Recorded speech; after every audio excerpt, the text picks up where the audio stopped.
नमस्कार बच्चों। इस वीडियो में हम लोग मेथड व कंस्ट्रक्टर टॉपिक के अंतर्गत मेथड के कुछ प्रकार के बारे में पढ़ेंगे। पिछले लेक्चर में हमने दो प्रकार पढ़ा था।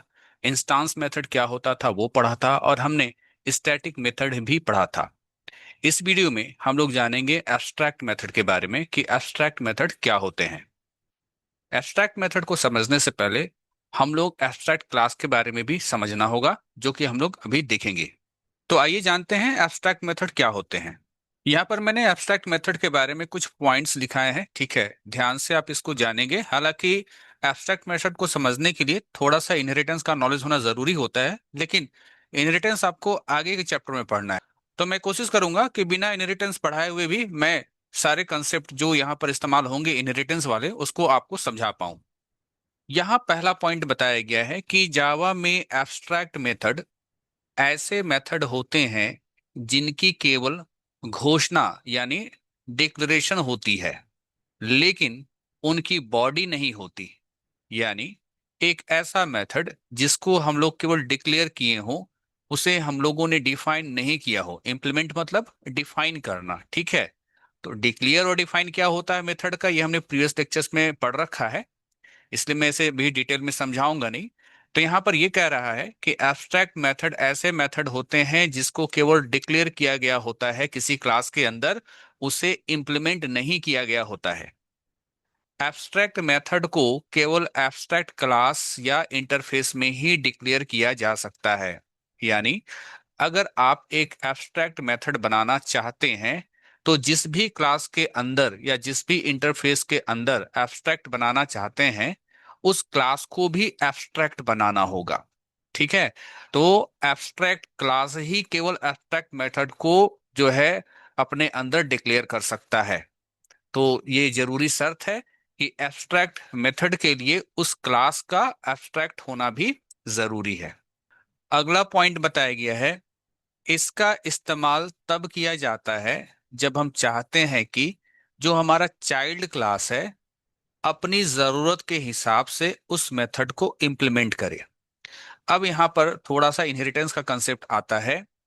मान लीजिए आपके पास एक क्लास है, इसके प्रॉपर्टीज को लेकर के एक नया क्लास बना, ठीक है। जो नया क्लास बना उसे हम कहेंगे चाइल्ड क्लास, और जो पुराना क्लास है उसे हम लोग कहेंगे पेरेंट क्लास।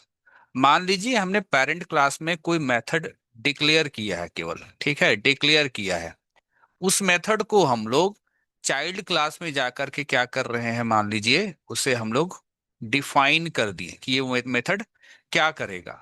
तो वही कह रहा है कि एब्स्ट्रैक्ट मेथड का इस्तेमाल तब किया जाता है जब हम चाहते हैं कि किसी पेरेंट क्लास में मेथड को हम चाइल्ड क्लास में जाकर के इम्प्लीमेंट करें, उसका सारा कोडिंग, उसका सारा डेफिनेशन हम चाइल्ड क्लास में लिखें। तब हम एब्स्ट्रैक्ट मेथड का इस्तेमाल करते हैं। एब्स्ट्रैक्ट मेथड के पास कोई बॉडी नहीं होती है, सिर्फ डिक्लेरेशन होता है, ठीक है। तो बॉडी डिक्लेरेशन क्या है, ये हमने प्रीवियस लेक्चर्स में पढ़ा है, लेकिन तब भी जान लीजिए, मैं बता देता हूं। मान लीजिए हमारे पास एक सम नाम का मेथड है, और मैं ये कह रहा हूं कि ये दो आर्गुमेंट ले रहा है, इंट ए और इंट बी, और इस मेथड का रिटर्न टाइप क्या है, इंट है। तो हमने बस इसको डिक्लेयर कर दिए, ये एक लाइन लिखे ना, इसे हमने क्या कह दिया, इसे हमने कह दिया कि हमने इसे डिक्लेयर किया है। तो एब्स्ट्रैक्ट मेथड जो होता है वो केवल एक ऐसा मेथड होता है जिसको हमने किसी क्लास के अंदर केवल डिक्लेयर किया होता है। और हाँ, एक जरूरी चीज, इसके आगे एब्स्ट्रैक्ट कीवर्ड लगा होना जरूरी होता है। आपको एब्स्ट्रैक्ट कीवर्ड लगाना होता है, तभी आपका मेथड एब्स्ट्रैक्ट मेथड कहलाएगा। तो इसका कोई डेफिनेशन यहाँ पर नहीं होगा। अगर आप सोचते हैं कि इस मेथड को opening curly braces closing curly braces के भीतर लिख के कुछ कोड लिख दें, यानी पूरा मेथड को डिफाइन कर दे, ये एब्स्ट्रैक्ट मेथड में नहीं होता है। एब्स्ट्रैक्ट मेथड में केवल हम लोग उसका डिक्लेरेशन लिखते हैं, ये जो एक लाइन होता है वो, जिसमें हम मेथड का रिटर्न टाइप, मेथड का नाम और मेथड के आर्गुमेंट के बारे में बताते हैं। और मेथड के सबसे शुरुआत में हम लोग एब्स्ट्रैक्ट कीवर्ड का इस्तेमाल करते हैं। ये होता है आपका एब्स्ट्रैक्ट मेथड।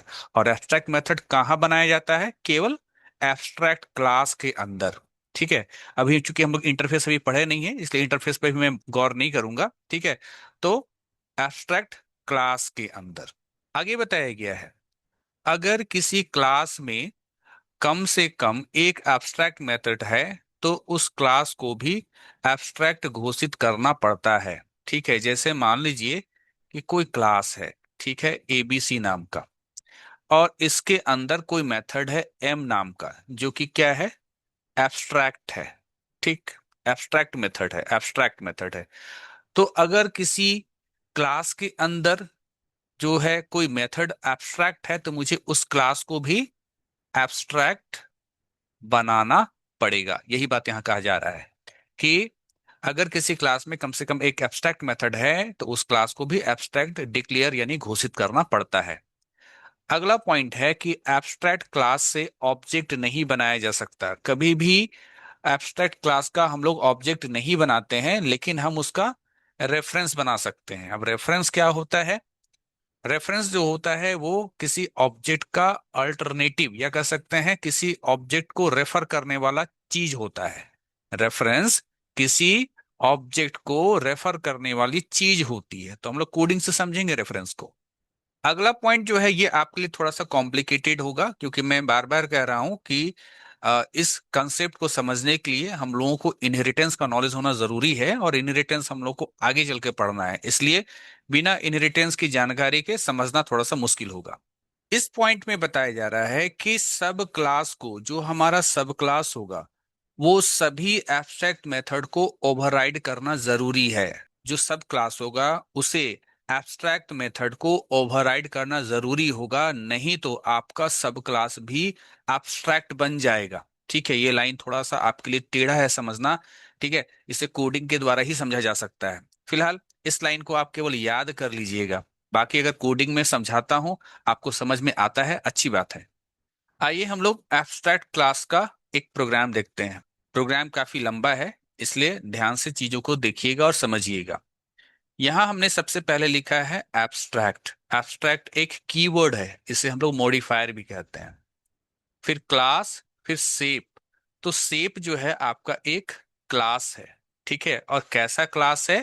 एब्स्ट्रैक्ट क्लास है, क्योंकि मैंने यहाँ एब्स्ट्रैक्ट लिखा है। ठीक, इसके बाद ये लाइन तो कमेंट है, ये तो आप जान रहे हैं कि इसे हम लोग कमेंट कहते हैं, जो प्रोग्राम कोड का हिस्सा नहीं होता है। मैंने कमेंट में ये बताया है कि एब्स्ट्रैक्ट मेथड हम लोग यहाँ पर देखिए नीचे बना रहे हैं, ये एब्स्ट्रैक्ट मेथड है। कैसे? ये ड्रॉ जो है ये मेथड का नाम है।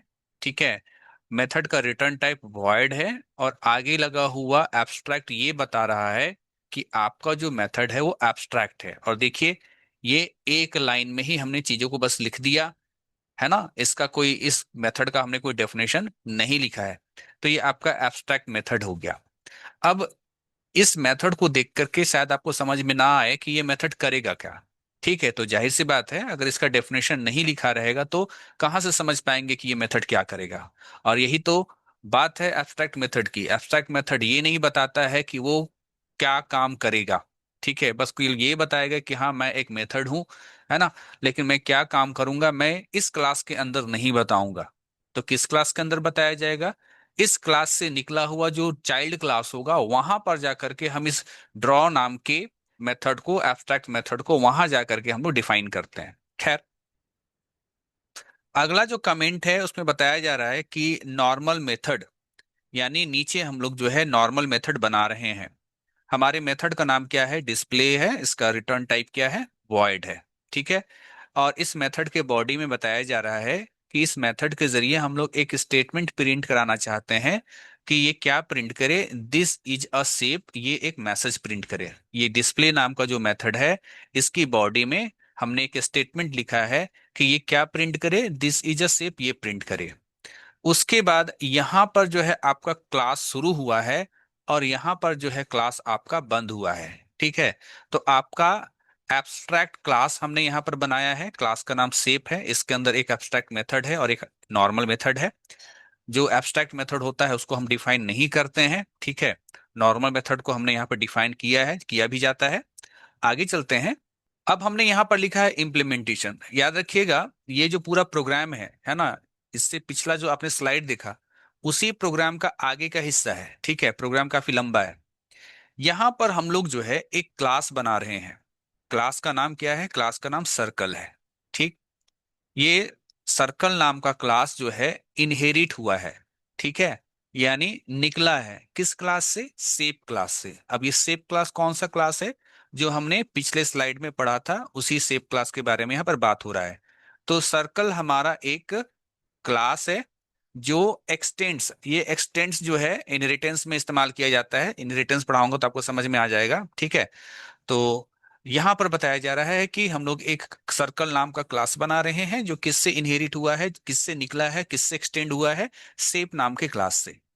अब यहां पर एक बात कहा जा रहा है कि एब्स्ट्रैक्ट मेथड को ओवरराइड करना जरूरी है ना। अभी लास्ट पॉइंट जो हम लोग डिस्कस कर रहे थे सब क्लास के बारे में, तो यहां पर ये जो सर्कल है, ये सर्कल आपका क्या है? ये जो सर्कल है इसे आप जो है चाइल्ड क्लास बोलें। ठीक है, आप इसे चाइल्ड क्लास भी बोल सकते हैं, या आप इसे सब क्लास भी बोल सकते हैं। ठीक है, किसका सब क्लास है? सेप का, है ना, सेप। तो यहां पर देखिए, कहा जा रहा है कि हम लोग यहाँ पर सेप क्लास के अंदर जो एब्स्ट्रैक्ट मेथड था उसे हम ओवरराइड करने जा रहे हैं। ठीक है, यानी फिर से उसको डिफाइन करने जा रहे हैं। यहाँ पर ये लाइन लिखना जरूरी होता है, ये कोडिंग का हिस्सा है। अगर आप ओवरराइड कर रहे हो किसी मेथड को, ओवरराइड कर रहे हो, दोबारा से उसका कोड लिख रहे हो, ठीक है, तो ये लाइन आपको लिखना होगा। और हम किस मेथड को ओवरराइड कर रहे हैं? उसी एब्स्ट्रैक्ट मेथड को। यहाँ पर मेथड का नाम ड्रॉ है, रिटर्न टाइप वॉइड है। ठीक है, और इस मेथड को हम लोग यहाँ डिफाइन कर रहे हैं कि जब भी ये मेथड कॉल होगा तो system dot out println drawing circle ये मैसेज प्रिंट करेगा। जब भी ये ड्रॉ मैसेज, जब भी ये ड्रॉ मेथड कॉल होगा तो ड्रॉइंग सर्कल ये मैसेज प्रिंट करेगा।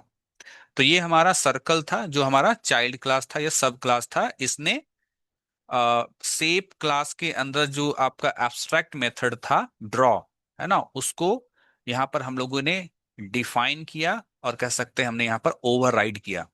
अब प्रोग्राम लंबा है, मैंने बताया था। आगे बताया गया है कि हम लोग यहाँ पर एक क्लास और बना रहे हैं जिस क्लास का नाम है रेक्टेंगल। ठीक है, रेक्टेंगल ये भी एक्सटेंड हुआ है किस क्लास से? सेप क्लास से। तो सेप जो हमारा एब्स्ट्रैक्ट क्लास था, ठीक है, उसी से आपका जो है ये रेक्टेंगल क्लास जो है निकला है, ऐसे समझ सकते हैं। यहां भी हम लोग ओवरराइड कर रहे हैं किसको? ड्रॉ नाम के मेथड को। यहां पर हमने इस क्लास के अंदर ये बताया है कि हमारे इस क्लास के अंदर ये जो ड्रॉ नाम का मेथड है, जो हम लोगों को सेप क्लास के अंदर भी नजर आया था, सर्कल क्लास के अंदर भी नजर आया था, और हम लोग का रेक्टेंगल क्लास के अंदर भी ये नजर आ रहा है। ठीक है, तो ये system dot out dot println क्या प्रिंट करेगा? ड्रॉइंग रेक्टेंगल ये प्रिंट करेगा। यानी हम लोग इस बार ये जो ड्रॉ नाम का मेथड है, हमने डिफाइन ये किया है कि रेक्टेंगल क्लास के अंदर ये जो मेथड है ये मैसेज प्रिंट करेगा।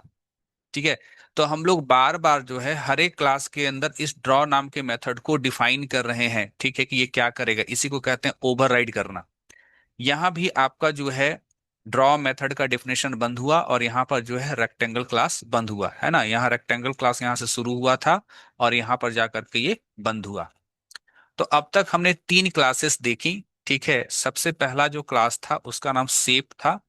इससे एक्सटेंड हुआ या निकला कह सकते हैं एक सर्कल नाम का क्लास, और एक रेक्टेंगल नाम का क्लास। ये दोनों जो है इससे इनहेरिट हुआ है। ठीक है, जो आपका ड्रॉ नाम का मेथड था, ठीक है, ड्रॉ नाम का मेथड था, वो सेप क्लास के अंदर भी था, वो आपका सर्कल क्लास के अंदर भी था, और वो आपका रेक्टेंगल क्लास के अंदर भी था। सेप जो है वो आपका एब्स्ट्रैक्ट क्लास था, और ड्रॉ जो है ये भी आपका एब्स्ट्रैक्ट मेथड था। क्योंकि हम जानते हैं अगर आपके क्लास के अंदर एक एब्स्ट्रैक्ट मेथड होता है तो मुझे उस क्लास को भी एब्स्ट्रैक्ट बनाना पड़ता है। लेकिन यहाँ पर सर्कल और रेक्टेंगल एब्स्ट्रैक्ट क्लास नहीं है, तो हम लोग इस ड्रॉ नाम का जो मेरा एब्स्ट्रैक्ट मेथड था, दोनों को हमने अपने अपने जरूरत के हिसाब से डिफाइन कर लिया। सर्कल क्लास के अंदर हम ये प्रिंट करवा रहे थे कि इस मेथड के जरिए हम ये प्रिंट करवा रहे थे ड्राइंग सर्कल, और रेक्टेंगल क्लास के अंदर हम लोग इस ड्रॉ मेथड की मदद से ये मैसेज प्रिंट करा रहे थे कि ड्राइंग रेक्टेंगल। ठीक है, अब चौथे क्लास की ओर बढ़ते हैं। हमारा जो चौथा क्लास है उसका नाम मेन है। ठीक है, चौथे क्लास का नाम मेन है। ये क्लास क्या करेगा?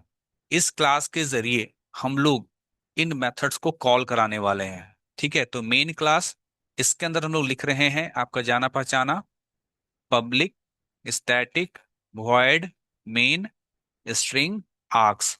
यहां से मेन मेथड शुरू हुआ। सेप आपका एब्स्ट्रैक्ट क्लास है। S1, S1 आप यहाँ धोखा मत खाना, S1 यहाँ ऑब्जेक्ट नहीं है।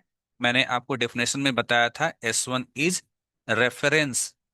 ठीक है, ऑब्जेक्ट नहीं है, ये रेफरेंस है। किसका रेफरेंस है? यहाँ लिखा हुआ है न्यू सर्कल। ठीक है, न्यू सर्कल। तो ये जो है सर्कल को रेफर करेगा। S1 किसको रेफर करेगा? सर्कल को। ठीक है, हालांकि आपके मन में सवाल हो सकता है कि सर यहाँ सर्कल क्या है, क्या ये क्लास है? नहीं, ये कंस्ट्रक्टर मेथड है। कंस्ट्रक्टर मेथड के बारे में भी हम लोग को भी आगे के क्लासेस में पढ़ना है। तो फिलहाल ये सर्कल जो है कंस्ट्रक्टर मेथड है। फिर हमने यहाँ पर लिखा S1 dot draw. S1 dot draw, मैं यहाँ पर S1 से किसे रेफर कर रहा हूँ? सर्कल को रेफर कर रहा हूँ। S1 से किसको रेफर कर रहा हूं? कि S1 का मतलब हम लोग कह रहे हैं सर्कल को हम कह रहे हैं।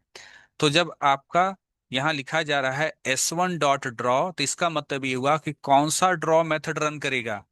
ठीक है, कौन सा ड्रॉ मेथड रन करेगा? क्या ये वाला करेगा? ये वाला? तो उत्तर है ये वाला नहीं करेगा। क्यों नहीं करेगा? क्योंकि S1 जो है वो सर्कल को क्या कर रहा है? रेफर कर रहा है। तो चले जाइए सर्कल क्लास के पास। ठीक है, यहाँ आप जो सर्कल क्लास के पास आ जाते हैं, तो यहाँ पर जो है सर्कल क्लास के अंदर जो ड्रॉ मेथड है, ये मेथड कॉल होगा। यानी अगर S1 डॉट ड्रॉ ऐसा लिखा था हमने, ठीक है, कोड में, तो ये वाला मेथड कॉल होगा और प्रिंट करेगा स्क्रीन पर ड्राइंग सर्कल रन करने पर। तो वही यहाँ पर मैंने लिख दिया है आउटपुट ये क्या प्रिंट करेगा? Drawing circle. इसके बाद सेप S2। सेप S2 यानी S2 यानी हम एक सेप बना रहे हैं, लेकिन S2 किसको रेफर करेगा? रेक्टेंगल को। ठीक है, S2 का मतलब रेक्टेंगल को। तो S2 भी जो है रेफरेंस है। ठीक है, ऑब्जेक्ट नहीं है, रेफरेंस है। ये किसको रेफर कर रहा है? रेक्टेंगल को। ठीक है, रेक्टेंगल को रेफर कर रहा है। और S1 किसको कर रहा था? ये कर रहा था रेफर किसको? सर्कल को। ठीक है, तो S2 का मतलब समझ में आ गया, रेक्टेंगल। तो अगर हम लोग यहाँ लिखें S2 डॉट ड्रॉ, ठीक है, S2 डॉट ड्रॉ, तो S2 मतलब हो गया रेक्टेंगल, यानी रेक्टेंगल क्लास में जाओ और वहां पर ड्रॉ मेथड को कॉल कराओ। ठीक है, तो जब आप जाते हो, कहाँ? आप जाते हो इस रेक्टेंगल क्लास के अंदर, तो यहाँ पर आपको इस रेक्टेंगल क्लास के अंदर ड्रॉ मेथड मिल रहा है। और ये ड्रॉ मेथड जो है आपका कॉल होगा और प्रिंट करेगा ड्राइंग रेक्टेंगल। यहाँ पर मैंने लिखा भी है आउटपुट में ये क्या प्रिंट करेगा? Drawing rectangle. तो इस प्रकार से हमने एब्स्ट्रैक्ट मेथड को समझा। एब्स्ट्रैक्ट मेथड के बारे में हमने हमने ये जाना कि एब्स्ट्रैक्ट मेथड किसी एब्स्ट्रैक्ट क्लास के अंदर ही होगा। एब्स्ट्रैक्ट मेथड को हम लोग केवल डिक्लेयर करते हैं, डिफाइन नहीं करते हैं।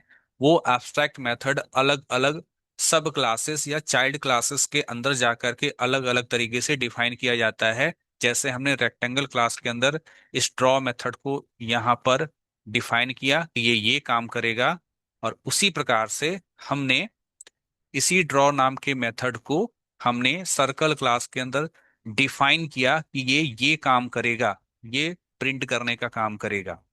तो ये था बच्चों आपका एब्स्ट्रैक्ट मेथड। बहुत ही कॉम्प्लिकेटेड जो है ये आपका कंसेप्ट है, आसानी से समझ में नहीं आता है। आपके एग्जाम में जो है बेसिकली इसके डेफिनेशंस आ सकते हैं, तो डेफिनेशन लिख देना है। कोडिंग की संभावना कम होगी, लेकिन तब भी आप कोडिंग की प्रैक्टिस कर लीजिएगा, क्योंकि रिस्क नहीं उठाना है।